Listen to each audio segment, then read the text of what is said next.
कैलाश पर्वत भारत और तिब्बत में फैले हिमालय पर्वतों में मौजूद है। हिंदू धर्म के अनुसार यह भगवान शिव का निवास स्थान है। कैलाश पर्वत सिर्फ हिंदुओं का ही नहीं बल्कि बौद्ध, जैन, बौन के लिए भी पवित्र स्थान है। कैलाश पर्वत से भारत की 4 प्रमुख नदियां ब्रह्मपुत्र, सतलुज, इंदुस और कर्नाली नदी भी निकलती है और चारों ही नदियां चारों अलग अलग दिशाओं में बहती हैं। कैलाश पर्वत के बारे में कुछ पौराणिक और रहस्यमयी तथ्य हम आपको बताएंगे।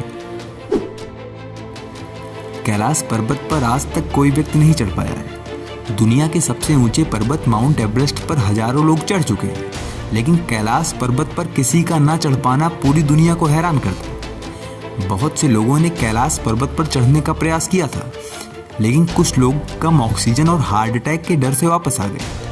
कुछ लोग रास्ता भूल गए, जबकि कुछ लोगों का कहना था कि पर्वत में कुछ ऐसी अलौकिक शक्तियां हैं जो उन्हें पर्वत में जाने से रोक रही हैं, जिस कारण कभी उनके सामने से रास्ता गायब हो जाता है और कभी कभी सामने बहुत तेज बर्फीले तूफान भी आने लगते हैं। कैलाश पर्वत पर चढ़ते हुए बहुत से लोगों की मौत भी हो गई है। कैलाश पर्वत पर चढ़ने के खतरे और बहुत सी धर्मों के सम्मान को आहत न करने के कारण सरकार द्वारा 2001 में इस पर्वत पर चढ़ने पर प्रतिबंध लगा दिया गया था। माना जाता है इस पर्वत पर चढ़ने वाले इकलौते इंसान बुद्धिस्ट साधु मिलारेपा हैं, जो 12वीं सदी में कैलाश पर्वत पर चढ़े थे। कैलाश पर्वत पर चढ़ने की कोशिश करने वालों का दावा है कि इस पर्वत के आसपास समय दुनिया के किसी भी हिस्से के मुकाबले ज्यादा तेजी से बीतता है। पर्वतारोहियों का कहना है कि कैलाश पर्वत में उनके बाल और नाखून तेजी से बढ़ने लगते हैं। अमेरिकी और रूसी वैज्ञानिकों के बहुत से अध्ययनों के बाद माना जाता है कि कैलाश पर्वत धरती के बीच में स्थित है, यानी कि यह पर्वत पृथ्वी का केंद्रीय बिंदु है, जिसे एक्सिस मुंडी भी कहा जाता है। माना जाता है कि संसार की चारों दिशाएं कैलाश पर्वत पर आकर मिलती हैं। वेदों और रामायण में भी इसका जिक्र किया गया है। रूस के वैज्ञानिकों के रिसर्च के अनुसार कैलाश पर्वत कोई प्राकृतिक पर्वत नहीं है, बल्कि प्राचीन समय की उन्नत सभ्यता द्वारा बहुत ही बेहतरीन और अलौकिक तकनीक से बनाया गया पिरामिड है। रशियन खोजकर्ता डॉक्टर अर्नेस्ट मोल्दसेव के अनुसार कैलाश पर्वत इतने अच्छे तरीके से बना हुआ है कि यह प्राकृतिक हो ही नहीं सकता।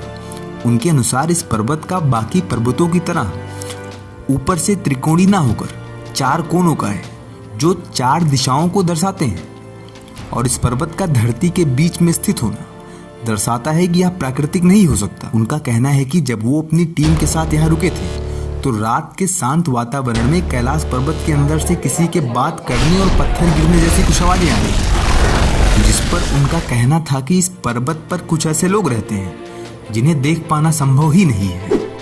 डॉक्टर अर्नेस्ट मोल्दसेव के कैलाश में किसी होने के दावों को इसलिए भी बल मिलता है क्योंकि प्राचीन मशहूर रशियन पेंटर निकोलस रोडिच का भी विश्वास था कि कैलाश पर्वत पर कोई गुप्त और जादुई नगरी है।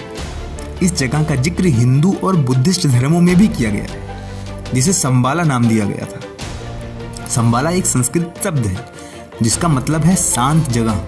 हिंदुओं के विष्णु पुराण के अनुसार यह वही जगह है जहां भगवान विष्णु के अंतिम अवतार कल्कि का जन्म हुआ।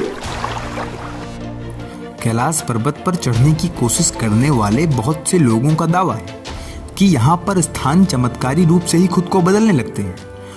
उनके अनुसार जब भी वे आगे बढ़ने की कोशिश करते थे तो खराब मौसम की वजह से रास्ता खराब हो जाता था, लेकिन जब वे आगे बढ़ते थे तो कुछ समय बाद फिर से पुरानी जगह ही वापस आ जाती थी। कैलाश पर्वत के इस रहस्य और चमत्कार के कारण भी लोग आज तक कैलाश पर्वत पर चढ़ने में असफल रहे हैं। कैलाश पर्वत का एक और रहस्य कि यहाँ सूरज ढलने के बाद इस पहाड़ी की परछाई से स्वास्तिक का चिन्ह बनता है, जो कि हिंदू धर्म का एक धार्मिक चिन्ह है। इतना ही नहीं, जब पर्वत पर बर्फ गिरती है तो दक्षिण दिशा से देखने पर यहाँ ओम का चिन्ह बन जाता है और यह भी हिंदुओं का धार्मिक चिन्ह है। कैलाश पर्वत पर मानसरोवर और राक्षस तल नाम के 2 झील हैं और इन दोनों के नाम की कहानी पुराणों से जुड़ी है।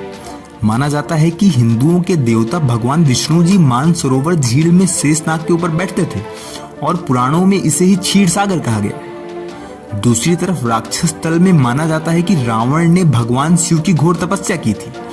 इन दोनों ही झीलों के गुण बिल्कुल अपने नाम की ही तरह हैं। मानसरोवर झील का आकार सूर्य की तरह है और यह शुद्ध मीठे पानी की झील है। इसके विपरीत राक्षस तल का आकार टूटे चांद की तरह है और यह खारे पानी का झील है जहाँ पानी में जीव जंतु व पौधे नहीं लगते। अपने नाम की तरह ही मानसरोवर झील हमेशा शांत रहता है, जबकि राक्षस तल में तूफान और ऊंची लहरें उठती रहती हैं। दोनों ही झीलों का सबसे बड़ा रहस्य यह माना जाता है कि किसी समय में ये दोनों झील एक ही थे और अभी भी एक दूसरे के सामने ही मौजूद हैं। लेकिन इतने नजदीक होने के बावजूद भी इन दोनों के गुण एक दूसरे से बिल्कुल अलग हैं। इस प्रकार के रोचक तथ्यों को जानने के लिए वीडियो को लाइक, शेयर और चैनल को सब्सक्राइब करें।